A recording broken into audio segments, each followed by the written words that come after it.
On behalf of the General Assembly, I have the honor to welcome His Excellency Evariste Ndayishimiye, President of the Republic of Burundi, and invite him to address the Assembly.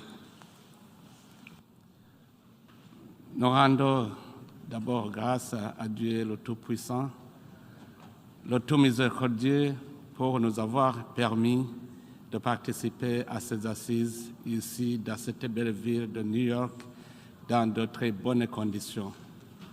Excellence, Monsieur Saba Korossi, président de la 77e session ordinaire de l'Assemblée générale des Nations unies. Excellence, Mesdames, Messieurs les chefs d'État et de gouvernement, Majesté, Monsieur le secrétaire général des Nations unies, Mesdames, Messieurs les chefs de délégation, distingués délégués, Mesdames, Messieurs. À l'entame de mes propos, permettez-moi, Excellence, Monsieur le Président, d'exprimer à juste titre mes sincères remerciements à l'endroit du gouvernement et du peuple américain, plus particulièrement celui de New York, pour l'accueil et l'hospitalité légendaire réservée à moi-même et à la délégation qui m'accompagne. Je voudrais également exprimer mes vives et chaleureuses félicitations à son Excellence Saba Korossi pour sa brillante élection à la présidence de la 77e session de l'Assemblée générale de l'Organisation des Nations unies. Le Burundi, à travers ma voix, vous assure, Monsieur le Président, de son plein soutien et entière coopération tout au long de votre mandat au service de l'humanité. Il me plaît par la même occasion d'exprimer ma profonde gratitude à votre prédécesseur, M. Abdullah Shahid, pour le travail remarquable abattu dans des conditions extrêmement difficiles, marquées par la crise actuelle consécutive à la pandémie de Covid-19 et les crises sécuritaires dans plusieurs régions du monde. C'est dans ce même cadre que je rends hommage mérité au secrétaire général de notre organisation, M. Antonio Guterres, qui n'a ménagé aucun effort pour accomplir convenablement sa mission dans cette dure conjoncture marquée par diverses crises et paradoxes. Excellences, Monsieur le Président, Excellences, Mesdames, Messieurs, un adage burundais que je vous traduis directement ici, dans un climat de paix, la serpette peut servir de tondeuse pour dire que là où il y a la paix, tout est possible. Le monde d'aujourd'hui devrait s'en inspirer. Malheureusement, aujourd'hui, le monde est devenu une immense tour où nous assistons, nos yeux pleins de larmes, à des actes macabres dans certaines nations du monde à cause des guerres, des massacres horribles, des flux de réfugiés ainsi que l'insécurité alimentaire et la déstabilisation des systèmes économiques mondiaux. Les pays du monde sont en train aujourd'hui de subir des soubresauts de la situation en Ukraine. En Afrique, le terrorisme et l'extrémisme violent frappent encore dans la région du Sahel, dans la Corne de l'Afrique et en Afrique centrale, avec une tendance de l'étendre vers la région sud de l'Afrique. Il en est de même dans les autres parties du monde, car, à tort remarqué, le terrorisme n'a pas de frontières, les changements climatiques qui causent des famines n'ont pas de limites, mais ensemble, avec la volonté politique, nous pouvons vaincre ces fléaux, j'en suis confiant. J'en suis confiant, et ça c'est Monsieur le Président, car mon pays, le Burundi, en sait trop suite aux crises politiques répétitives que nous avons traversées, qui non seulement ont détruit les vies humaines, mais aussi l'environnement. Aujourd'hui, nous nous sommes rétablis et le pays marche bien dans la voie vers son développement socio-économique. Le Burundi essaie de marcher dans cette ligne, profitant des dividendes de la paix, de la sécurité, de la stabilité et de la cohésion sociale retrouvée grâce au Burundi et même, mais également à la contribution de la communauté internationale. Nous souhaitons donc que l'esprit de paix, de fraternité et de justice soit le souci de tous pour que tous les peuples du monde jouissent pleinement de leur droit de bien vivre dans la dignité. Et sur le plan humanitaire, le Burundi a accueilli sur son sol, avec chaleur et dignité, les milliers de réfugiés en provenance de la République démocratique du Congo, toutes ethnies confondues. Excellences, Mesdames, Messieurs, la paix est un sujet qui nous tient à cœur. Son absence pèse lourdement sur la vie de nos peuples. C'est dans cet esprit que nous ne permettrons en aucun instant de nous dérober chaque fois qu'il s'agira d'exécuter des décisions sécuritaires issues de cette majestueuse et importante organisation internationale qu'est l'Organisation des Nations Unies. C'est dans ce souci que le Burundi ne cesse de se battre bec et ongle pour contribuer au retour de la paix dans le pays où elle est troublée, dans le cadre des Nations Unies ou dans celle de l'Union africaine ou de la région. En témoigne notre intervention en Somalie et en Centrafrique. Dans le même souci, le Burundi s'est engagé à contribuer au retour de la paix à la République démocratique du Congo dans le cadre de l'initiative de la communauté est-africaine. Je profite de cette occasion pour demander à la communauté internationale d'appuyer le processus de Nairobi pour secourir le peuple congolais en détresse. Toujours dans le cadre de la paix et la sécurité, la participation à cette session me suggère de solliciter très humblement l'implication des Nations Unies pour traquer les groupes terroristes qui commencent à s'infiltrer dans notre sous-région, sans oublier ceux qui sévissent déjà dans d'autres coins du monde. La communauté de l'Afrique de l'Est, dont le Burundi assure la présidence, vient d'accueillir un nouveau membre de la République démocratique du Congo et avec les autres chefs d'État des pays membres, nous nous sommes donnés comme objectif de stabiliser toute la communauté pour que les populations de nos pays, pour permettre aux populations de nos pays de se concentrer en fait au projet de développement socio-économique.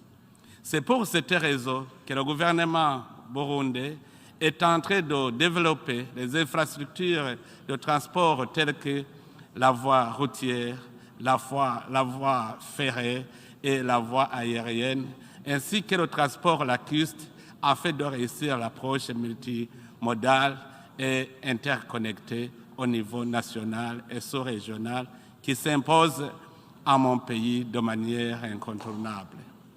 Le Burundi, ensemble avec la RDC et la Tanzanie, travaille étroitement pour réaliser le projet ambitieux de chemin de fer Uvinza, Musongati, Gitega, Bujumbura, Uvira et Kindu, devant relier les 3 pays et les 2 océans Atlantique et Indien. Ce méga-projet permettra non seulement de booster les économies des 3 pays, mais également de faciliter la circulation des biens et des personnes dans la sous-région. Nous souhaitons que les États membres des Nations Unies se lèvent comme un seul homme pour protéger et promouvoir tous les droits humains dont doit jouir l'humanité sans distinction aucune. Nous apprécions ce qui se fait déjà aujourd'hui, mais il reste encore à faire pour que l'homme jouisse pleinement de tous les droits que lui confère la nature humaine. C'est pour cela que je profite de cette occasion pour remercier vivement la communauté internationale pour les efforts qu'elle a fournis pour rétablir la paix et la stabilité dans mon pays. Dans ce cadre, il me convient de porter à la connaissance de cette auguste assemblée qu'une justice équitable pour tous est aujourd'hui une réalité et que les droits de l'homme, dont le droit d'expression et de presse sont respectés sur toute l'étendue du territoire burundais. Mais malheureusement, certains fonctionnaires portant le flambeau de certaines institutions de notre organisation découragent ce développement positif par la politisation de la démocratie et de la lutte contre l'impunité. Dans certains pays, y compris le mien, quand la démocratie telle qu'elle est définie s'enracine, certains fonctionnaires des Nations Unies la dénaturent à la qualifiant d'incrédible ou de non inclusive pour nous maintenir dans des tensions inutiles. Quand nous nous battons au quotidien contre l'impunité, certains fonctionnaires des Nations Unies cherchent encore à disqualifier nos actions. Il est alors grand temps, Monsieur le Président, que le Haut Commissariat des droits de l'homme soit en diapason avec l'ensemble des États membres pour avoir une lecture commune de la direction des politiques de nos pays au lieu de vouloir téléguider ces actions à travers des commissions et des bureaux des rapporteurs spéciaux inattendus.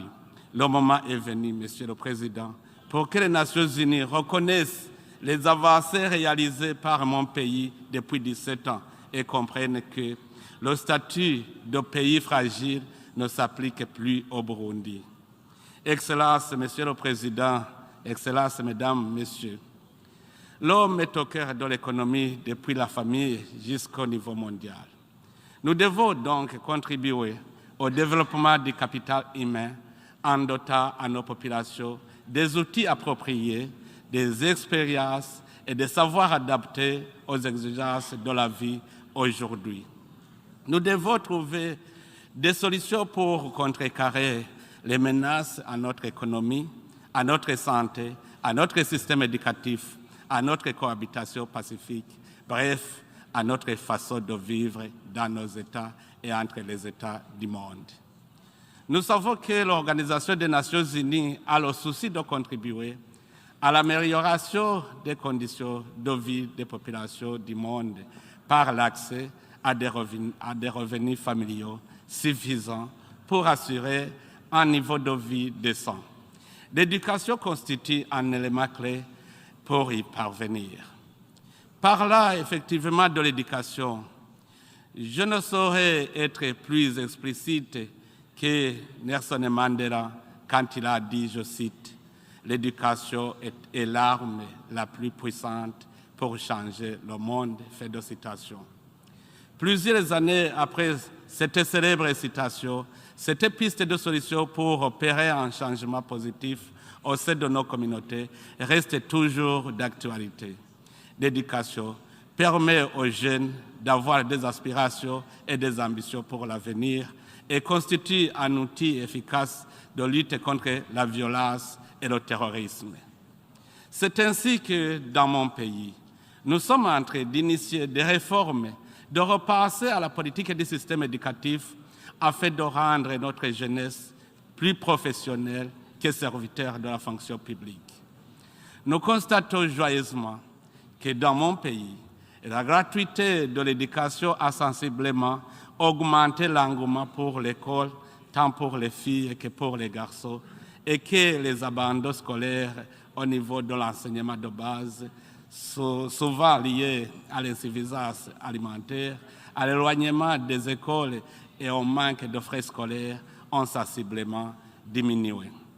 Afin de transformer les jeunes en agents de paix et du développement inclusif au Burundi, nous avons mis en place un programme ambitieux d'autonomisation économique et d'emploi des jeunes qui a pour mission de réduire le taux de chômage par la création de l'emploi des jeunes à travers l'entrepreneuriat.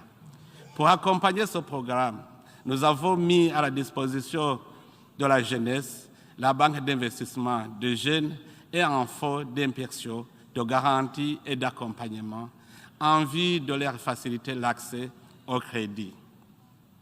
Il en est de même pour les femmes qui, d'ailleurs, occupent un pourcentage élevé parmi les jeunes burundais.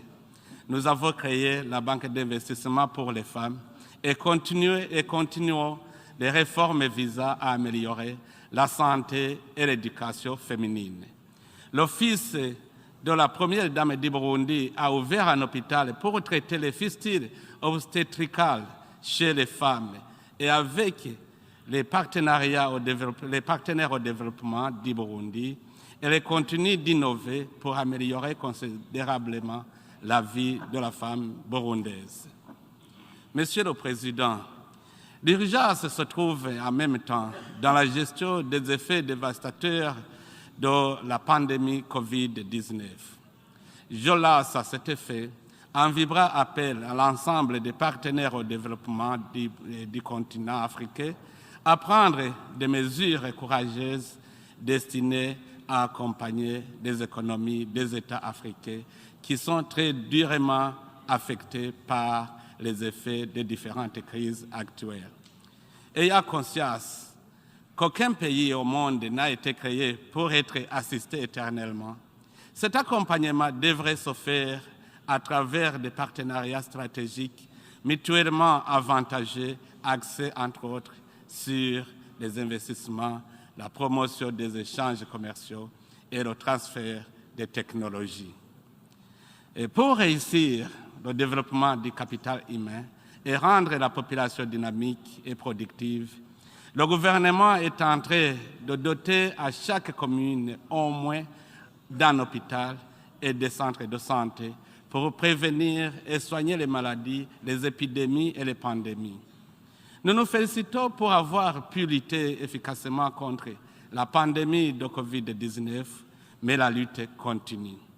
Je vous informe aussi que la gratuité des soins de santé est assurée pour les enfants de moins de 5 ans et pour les femmes enceintes qui accouchent dans des hôpitaux et centres de santé publics, ce qui a réduit sensiblement la mortalité infantile. Dans ce cadre, le combat engagé pour le développement économique de mon pays passe d'abord par le développement du secteur agricole. C'est à cette fin que mon gouvernement a baptisé cette année l'année de l'agriculture au Burundi sous le thème général « L'agriculture source de l'économie nationale ». Notre programme en matière de développement agricole passe avant tout par le changement de mentalité et des pratiques actuelles. Nous incitons la population à viser plus loin en ne se contentant pas de produire pour consommer localement, mais aussi et surtout pour l'exportation, à unir ses forces pour travailler ensemble en coopérative agricole, à viser le remplacement progressif de la roue par des outils modernes et les technologies agricoles. Dans le cadre de l'environnement, Le Burundi ne reste pas les bras croisés, surtout que nous connaissons des cas de sécheresse dans certaines régions, des crues des rivières et des lacs, des inondations et des glissements de terrain qui emportent parfois des vies humaines, des maisons, des plantations, entraînant ainsi l'insuffisance alimentaire. Face à cela, le Burundi se joint à la décision du monde en réalisant des travaux de protection, de conservation et de gestion de l'environnement à travers des activités diverses sur tout le territoire national. Tout cela s'accompagne par l'apprentissage à la résilience contre le changement climatique, par non seulement la pratique de l'irrigation collinaire, mais aussi par des actions de protection du sol en traçant les courbes de niveau et en reboisant tous les terrains dans le cadre de projets initiés par le gouvernement baptisé Ewe Burundi Rambaye et le Burundi couvert. Dans mon pays, le jour de jeudi chaque semaine est consacré à cet effet sur tout le territoire national.